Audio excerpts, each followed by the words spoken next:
지구상에서 기독교 신앙을 가장 박해하는 나라가 여러분 잘 알고 계시는 것처럼 북한입니다. 물론 북한도 겉으로는 종교적인 자유를 인정하고 있다 이렇게 이야기하고 있고요. 또 한국 교회를 통해서 세워진 교회가 평양에 여러 개가 있습니다. 대표적인 교회가 봉수교회, 또 칠골교회 이런 교회들이죠. 자, 어떤 교회들인지 사진을 한번 보여주시죠. 회색 건물로 되어 있는 교회가 평양에 있는 봉수교회입니다. 그리고 붉은색으로 되어 있는 건물이 평양에 있는 칠골교회예요. 자, 저렇게 버젓이 평양에 교회가 세워져 있지만 우리는 저것이 선전용이다라고 하는 것을 잘 알고 있습니다. 실제로 북한에는 지하교회 성도들이 지금도 생명을 걸고 예배드리고 있고요. 예수 그리스도를 믿는 그 믿음을 지키기 위해서 박해를 받고 있다라고 하는 걸 우리는 잘 알고 있습니다. 그래서 북한의 신앙의 자유가 선포될 수 있도록 또 지하교회 성도들이 또 안전하게 또 자유롭게 신앙생활을 할 수 있도록 우리가 기도해야 되겠고요. 그 땅에 복음의 빛이 잘 비칠 수 있도록 우리가 기도해야 되겠습니다. 안타까운 것은 우리가 시간이 지나면 지날수록 이 통일에 대한 열망이 점점 사라지고 있다라고 하는 것이고요. 북한 선교에 대한 관심이 점점 사그라들고 있다라고 하는 것이 문제라고 하겠습니다. 우리에게 이런 문제 의식이 있어야 되겠고요. 우리가 북한 선교를 위해서 또 복음 통일을 위해서 깨어서 기도하는 그리스도인들이 되어야 하겠습니다. 우리가 북한 선교를 위해서 무슨 준비를 해야 될까? 또 북한 선교를 위해서 필요한 교육이 있다면 우리가 잘 교육을 받고 통일 시대의 그리스도인으로서 우리가 어떻게 쓰임 받을 수 있을까? 잘 준비된 사람들이 되어야 하겠습니다. 그리고 북한 선교를 위해서 헌신하고 사역하고 있는 기관들과도 같이 협력해서 우리가 이 선교의 지경을 넓혀가는 것이 참 중요하겠다 그런 생각이 듭니다. 한국에 교단이 있고요. 또 기독교 여러 연합 기관들이 있지 않습니까? 그것처럼 북한에도요. 조선 그리스도교 연맹이라고 하는 조그련이라고 하는 개신교 단체가 있습니다. 요즘은 그렇게 활발하게 교류하고 있지는 않습니다만 과거에는 한국 교회하고 아주 긴밀하게 교류를 많이 했고요. 그 결과로 저렇게 교회를 세우기도 하고 또 북한의 여러 가지 신앙들을 지원하는 일들을 했던 그 대표적인 단체가 이 조그련이라고 하는 단체입니다. 근데 참 재미있는 것은 뭐냐 하면 이 조그련이라고 하는 단체에서 활동을 하는 사람들 중에 김일성 일가 출신 사람들이 굉장히 많이 있다는 거예요. 아니 이게 도대체 어떻게 된 걸까요? 김일성의 어머니의 이름은 강반석입니다. 여러분 짐작하시겠지만 이 반석이라고 하는 이름은 베드로라는 이름에서 따온 것이고요. 김일성의 어머니는 아주 독실한 기독교 신자였다고 합니다. 강반석의 부친, 그러니까 김일성의 외조부는 강도눅인데요. 이분은 교회의 장로님이셨습니다. 그리고 이 강반석의 숙부가 되는 분이 강량욱이라고 하는 분인데요. 이분은 평양 장로회 신학대학교를 졸업한 목사였습니다. 그런데 자신이 공부하고 가지고 있는 그 신학을 가지고 북한에 있는 개신교를 말살하는 일을 위해서 사용했다는 거예요. 어떻게 보면 이 김일성 일가는 기독교 신앙과 굉장히 친밀한 아주 가까운 사람들이었어요. 그래서 그럴까요? 김일성은요. 자신을 우상화하는데 이 기독교 신앙, 기독교적인 방식들을 많이 차용했다고 그럽니다. 탈북민들이 한국 사회에 들어와서 한국 교회에서 신앙생활을 하는데 사실 별로 이질감이나 불편함을 느끼지 않는다 그래요. 왜냐하면 북한에서 하던 것과 별로 다르지 않다는 거예요. 그러니까 하나님 앞에 예배하고 하나님을 섬기는 거나 김일성 일가를 찬양하는 것이나 형식이 별로 다르지 않다는 거예요. 우리가 하나님을 향해서 찬양하고 찬송을 드리는 것처럼 그들도 김일성과 그 일가를 찬양합니다. 우리가 예배를 드릴 때 회개의 기도를 하면서 자신을 돌아보는 것처럼 북한에서는 생활총화라고 하는 것을 하면서 자기 비판을 하는 거죠.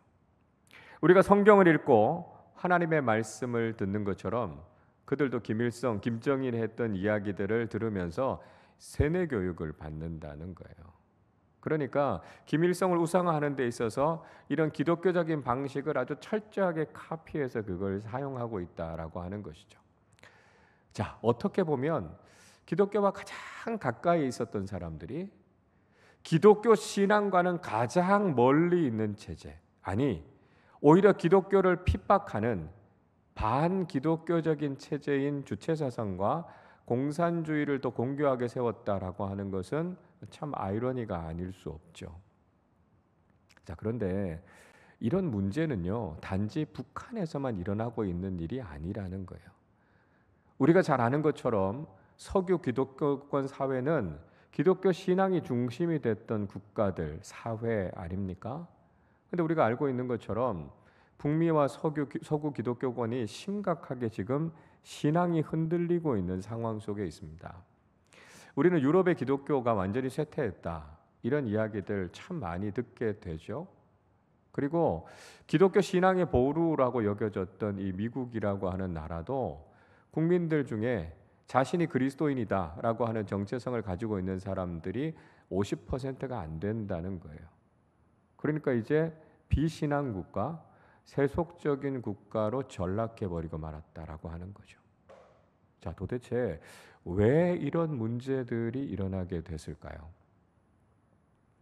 호주의 선교학자인 마이클 프로스트라고 하는 신학자는요, 새로운 교회가 온다라고 하는 책을 썼는데요. 이 책을 통해서 지금 기독교 신앙이 맡고 있는 위기가 뭔지, 그리고 교회가 회복해야 되는 본질적인 모습이 무엇인가라고 하는 것을 우리에게 아주 잘 들려주고 있습니다. 자, 기독교 신앙이 지금 왜 이런 위기 가운데 노출되게 됐는가라고 하는 것에 대해서 이 마이클 프로스트라고 하는 학자는요, 그 출발을 기독교 국가, 크리스텐덤에서부터 시작됐다라고 하는 것을 찾고 있습니다. 그러니까 과거의 초대교회 성도들은 로마 제국 하에서 신앙을 갖기 위해서는 핍박을 받고 박해를 받아야 했지 않습니까? 근데 313년에 로마의 황제였던 콘스탄티누스 황제가 로마의 국교로 기독교를 공인하게 됩니다. 그래서 로마 제국은 기독교 국가가 돼요. 그래서 로마 제국 하에서 태어나는 사람들은 회심을 경험하지 않고도 자연스럽게 그리스도인이다라고 하는 정체성을 갖게 됐다는 거예요. 그리고 기독교 문화가 사회 속으로 아주 자연스럽게 스며들어가게 됐습니다. 그와 함께 교회는 아주 빠르게 제도화되어졌습니다. 교회가 본질적인 모습을 잃어버리게 됐고요, 형식주의와 세속주의에 빠지게 됐다는 거예요. 그래서 교회가 복음의 능력, 회심을 통한 하나님 나라의 확장, 이런 부분들에 대해서는 점점 관심이 줄어들게 됐고요, 영적인 생명력, 제자도 이런 것들이 다 쇠퇴하고 말았다라고 하는 것이죠. 그런데 더 심각한 것은 이런 문제들이 선교 2세기를 맞이하고 있는 한국 교회의 문제와도 직결되고 있다라고 하는 것입니다. 20세기 말에 한국 교회는 폭발적으로 부흥하게 됐습니다. 그리고 기독교 신앙은 한국 사회의 주류 종교가 됐습니다. 전 세계에서 가장 큰 교회가 한국에 있고요, 곳곳에 대형 교회들이 한국 사회에 얼마나 많은지 모릅니다. 그리스도인들이 한국 사회의 지도자들로 세워져서 여러 가지 중요한 영향력들을 미치면서 살아가고 있어요. 좀 과장을 보태면 20%의 그리스도인들을 보유하고 있는 오늘 한국 교회의 모습은 어떻습니까? 한국 교회와 한국 그리스도인들은 세상의 빛과 소금의 역할을 잘 감당하고 있습니까? 우리는 복음의 능력과 구별된 신앙인의 모습을 세상 속에서 드러내면서 살아가고 있습니까? 우리가 영적으로 깨어있는 그리스도인으로 살아가지 못하면서도 그저 교회 안에 있으면 우리의 신앙은 안전하다라고 하는 착각 속에 빠져 있는 것은 아닐까요? 예레미야 선지자는 남유다 백성들을 향해서 굉장히 불편하고 껄끄러운 이야기들을 많이 했습니다. 그 중에서도 특히 오늘 우리가 읽었던 이 본문의 말씀은 남유다 사람들에게는 정말 충격적인 이야기였습니다. 자, 오늘 4절 말씀을 보십시오. 너희는 이것이 여호와의 성전이라 하는 거짓말을 믿지 말라, 이렇게 말씀하고 있습니다. 지금 예레미야 선지자는요, 예루살렘 성전 입구에 서 있습니다. 거기에 서서 지금 예배를 드리러 오는 남유다의 백성들을 향해서 이 성전이 여호와의 성전이라고 말하는 거짓말을 믿지 말라, 지금 이렇게 이야기하고 있습니다. 여러분, 이게 어떤 뜻일까요? 한번 상상해 보십시오.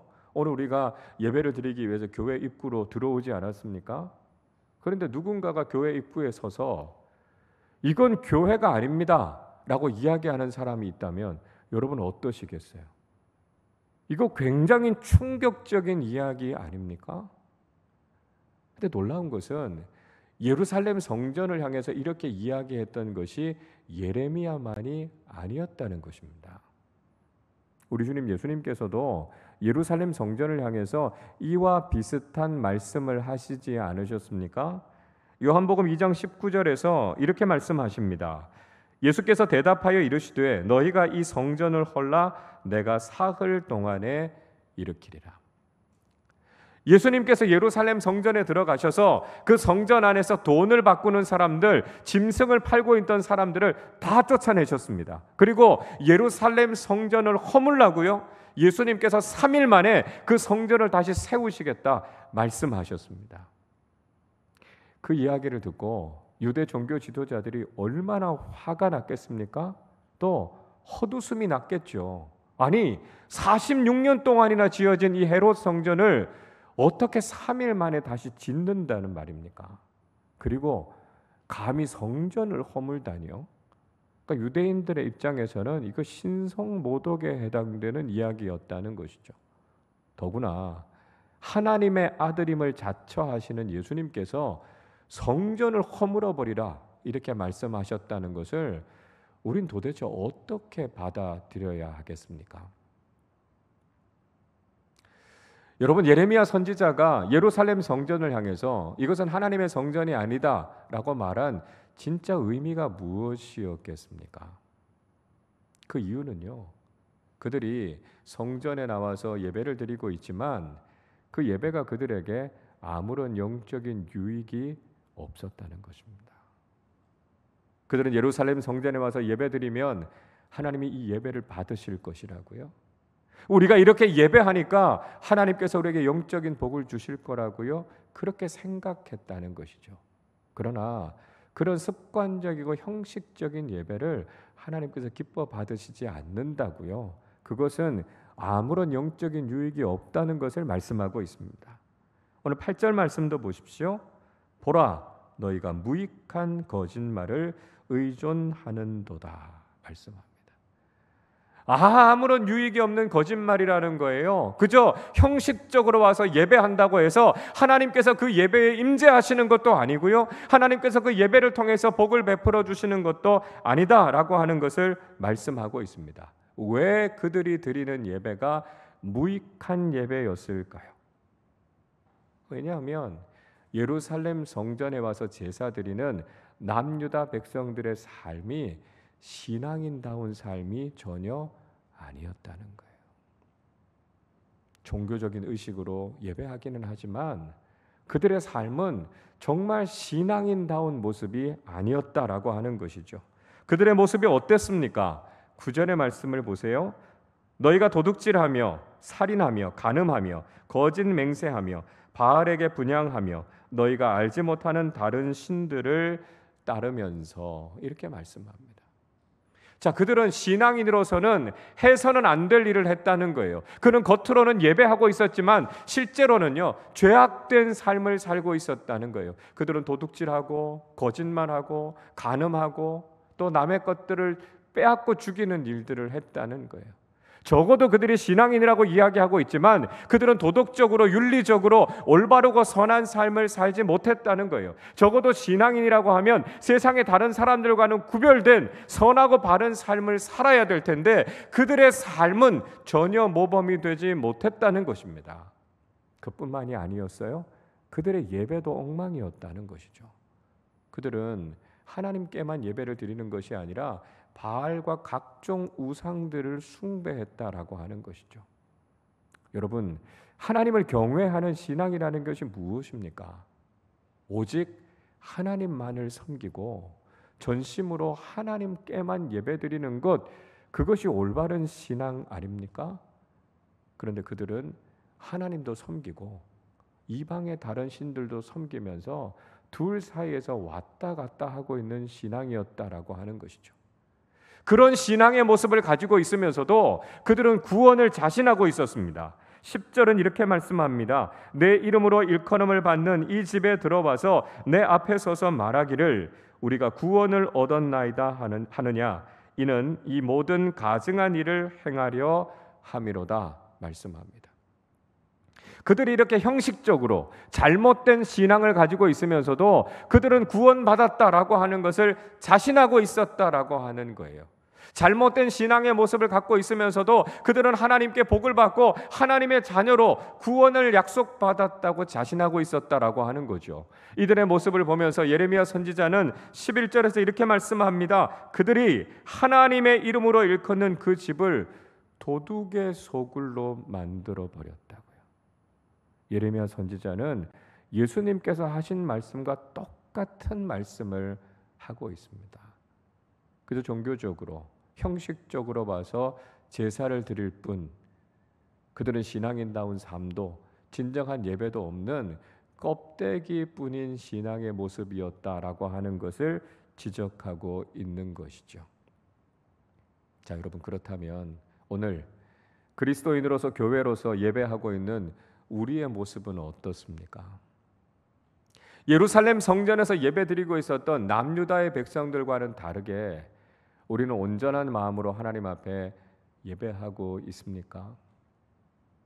우리가 신앙인답게 세상과 구별된 삶을 살아가고 있습니까? 우리가 오직 하나님만을 예배하며 하나님께서 기뻐하실 만한 신앙인의 모습을 지키면서 살아가고 있습니까? 여러분, 우리가 그저 교회 안에 있다고 해서 안전한 것이 아니라는 것이죠. 우리가 주일에 이렇게 나와서 예배한다고 해서요, 우리가 이렇게 교회를 열심히 다닌다고 해서요, 그것만 가지고 구원이 보장된 것이 아니라는 것입니다. 우리가 그리스도인이라고 말하지만 우리가 세상의 다른 사람들과 구별된 삶을 살아가지 않으면, 우리가 겉으로 나와서 이렇게 예배하고 있을 뿐 우리의 마음이 온전히 하나님을 향해 있지 않다면 우리의 신앙도 문제가 있는 것이다라고 하는 거지요. 그런 우리의 신앙과 우리의 예배를 보시면서 예레미야 선지자가 우리 주님께서 책망하실 만한 그런 모습은 우리에게 없느냐라고 하는 것이죠. 내가 교회 안에 있다고 해서 우리의 신앙이 절대로 안전한 것이 아니라는 것을 알아야 합니다. 우리는 참된 신앙의 본질을 가지고 있는가, 회복하고 있는가라고 하는 것을 돌아보아야 한다는 것이죠. 자, 여러분, 그렇다면 예레미야 선지자가 원했던 진짜 성전의 모습은 무엇일까요? 우리가 정말 회복해야 하는 신앙의 본질적인 모습은 무엇이겠습니까? 3절 말씀을 우리 같이 읽겠습니다. 만군의 여호와 이스라엘의 하나님께서 이와 같이 말씀하시되 너희 길과 행위를 바르게 하라. 그리하면 내가 너희로 이곳에 살게 하리라. 하나님께서는 예레미야 선지자를 통해서 말씀하셨습니다. 너희의 길과 행위를 바르게 하라 말씀하셨습니다. 그들의 삶을 바르게 하면 하나님께서 그들과 함께 하시겠다고요. 그리고 하나님께서 약속하신 그 땅에서 영원토록 살게 하시겠다 말씀하셨습니다. 5절 상반절에서도 한 번 더 반복하지요. 너희가 만일 길과 행위를 참으로 바르게 하여, 이렇게 말씀하고 있습니다. 예레미야 선지자는 두 가지를 이야기하고 있어요. 하나는 길이고요, 다른 하나는 행위입니다. 이 두 가지는 비슷한 의미를 가지고 있어요.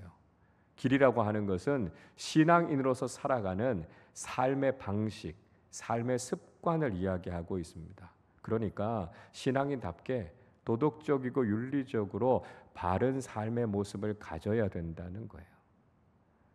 행위라고 하는 것은 구체적인 행동, 실천을 이야기하고 있습니다.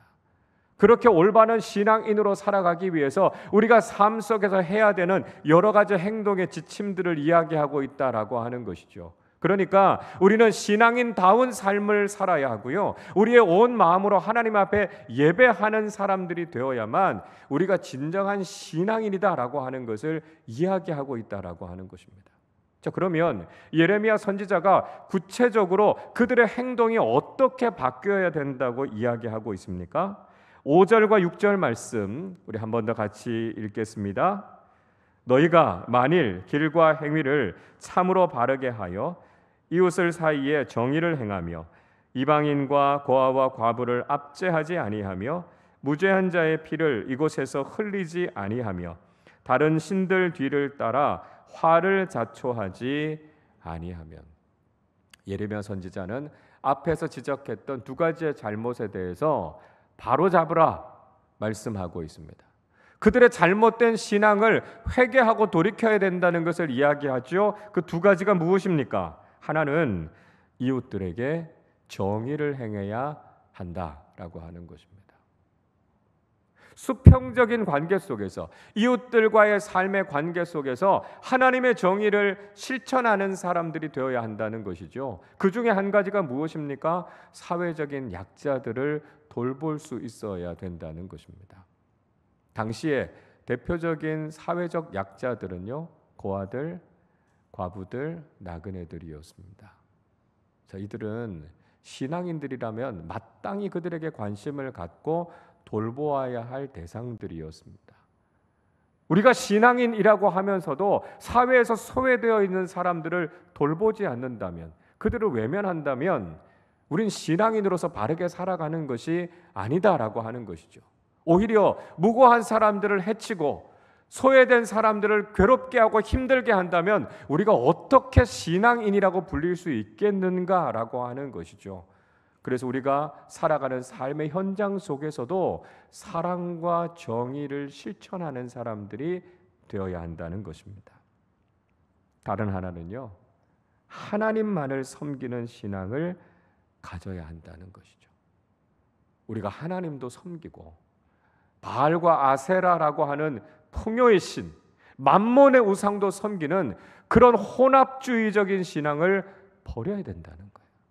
하나님을 예배한다라고 하는 것은 내가 죽어도 하나님만 따르고 섬긴다라고 하는 결단이 있어야 된다는 거예요. 하나님께 예배한다는 것, 하나님을 섬긴다라고 하는 것은 배타적인 신앙이라는 것입니다. 하나님도 섬기고 세상도 섬기는 잘못된 신앙을 버리고 오직 하나님만 따르고 그분만 예배합니다 고백하는 것, 이것이 진짜 신앙이다라고 하는 것을 말씀하고 있는 것이죠.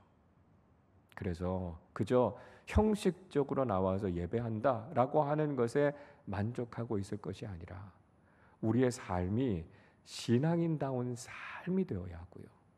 우리의 예배가 정말 하나님만을 높여드리고 경외하는 진정한 예배가 되어야 한다라고 하는 것을 말씀하고 있다는 거예요. 우리가 이 신앙의 본질을 회복해야만 우리가 진짜 그리스도인일 수 있고요. 그런 사람들이 함께 모여있는 공동체가 진짜 교회다라고 하는 것을 우리는 알아야 한다는 것입니다. 여러분, 우리는 오늘 이 말씀 앞에서 우리의 신앙을 다시 한번 돌아보실 수 있기를 바랍니다. 이것은 교회가 아니다라고 말씀하시는 하나님의 엄중한 경고의 말씀 앞에 지금 우리 자신과 우리 교회가 서 있는 것은 아닌가, 우리의 모습을 돌아보셔야 합니다. 신앙인답게 살아가지 않으면서 그저 주일에 나와 예배한다고 해서 나는 구원받은 그리스도인이다 착각하고 있지 않습니까? 우리가 그저 형식적이고 습관적인 신앙을 가지고 있으면서도 우리의 예배를 하나님께서 받으실 것이라고요, 하나님께서 우리의 신앙에 복을 주실 것이라고 우리 잘못된 생각을 가지고 있지 않습니까? 신앙의 본질을 회복해야 된다라고 하는 것이죠. 하나님께서 기뻐하시는 신앙의 모습을 가져야 된다라고 하는 것입니다.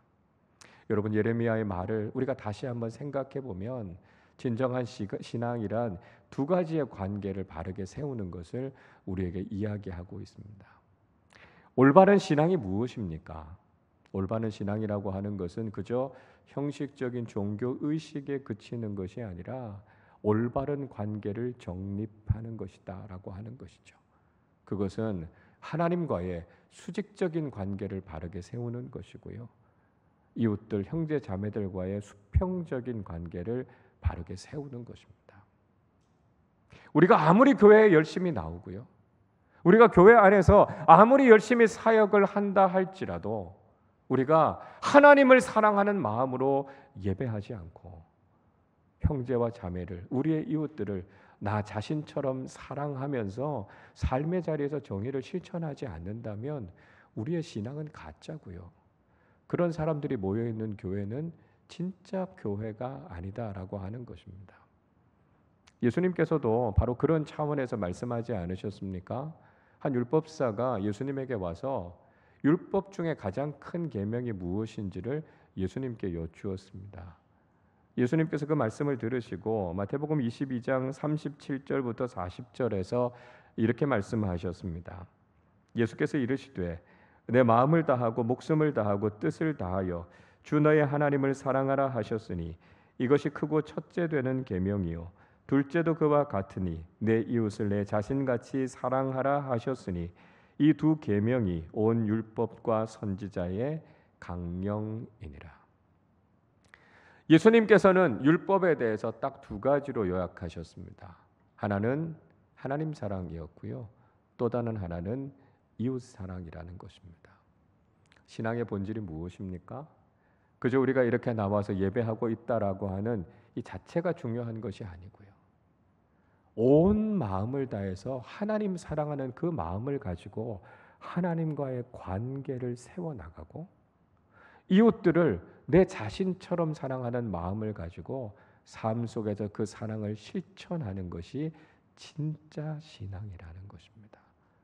겉으로 드러나 있는 종교적인 의식보다 더 중요한 것이 바로 참된 신앙의 본질이라는 것을 깨달아야 한다는 것이죠. 우리가 오늘을 그리스도인으로 살아가면서 우리의 신앙의 모습은 이런 참된 신앙의 본질을 회복한 모습으로 살아가고 있습니까? 하나님 앞에 온 마음을 다해서 예배하고 하나님을 사랑하는 그 마음을 가지고 지체들을 사랑하는 귀한 사랑, 정의를 실천하는 그 모습을 가지고 살아갈 때 하나님께서는 우리의 신앙이, 또 우리의 공동체가 참된 신앙과 참된 교회임을 인정해 주실 것입니다.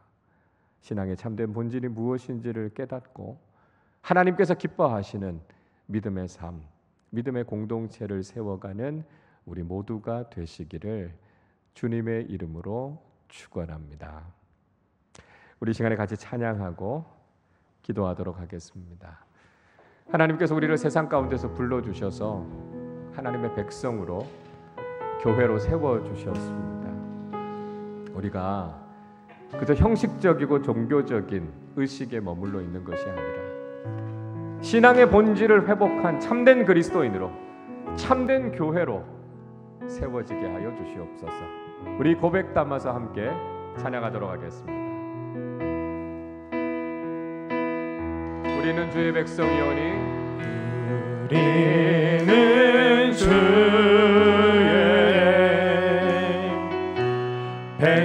백성이오니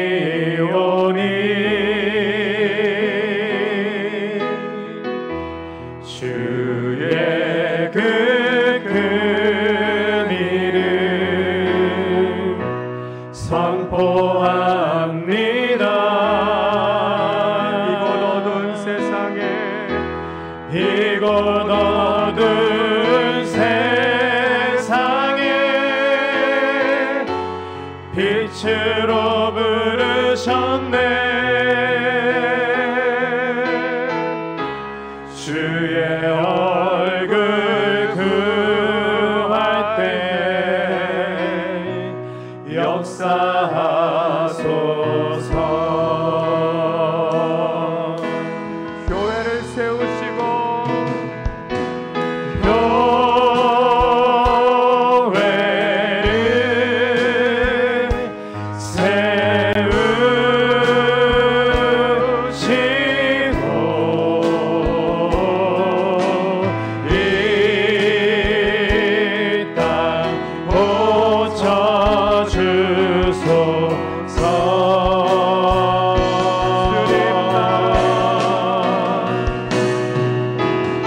주님 나라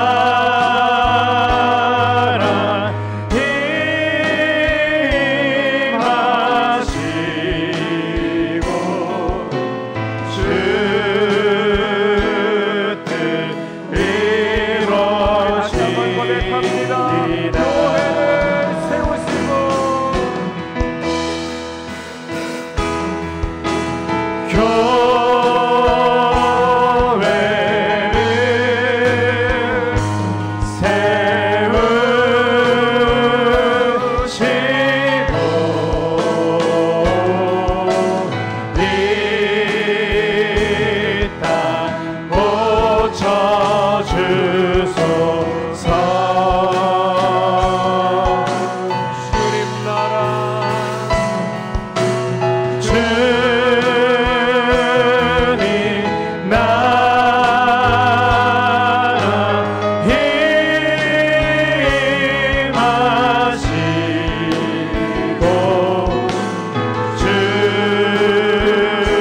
뜻 이루어지리라.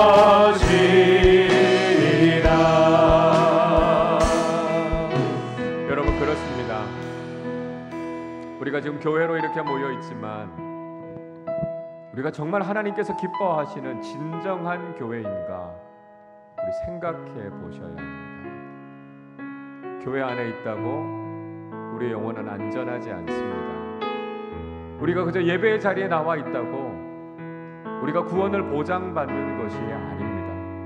하나님께서는 우리의 길과 행위를 바르게 하라고 말씀하셨습니다. 우리가 신앙인다운 삶이 드러나지 않고 하나님만을 경외하는 진정한 예배자의 모습이 없다면 우리의 신앙도 가짜고 우리의 교회도 가짜 교회일 수 있습니다. 우리 시간에 기도할 때 하나님, 우리가 신앙의 본질을 회복하게 하여 주시옵소서.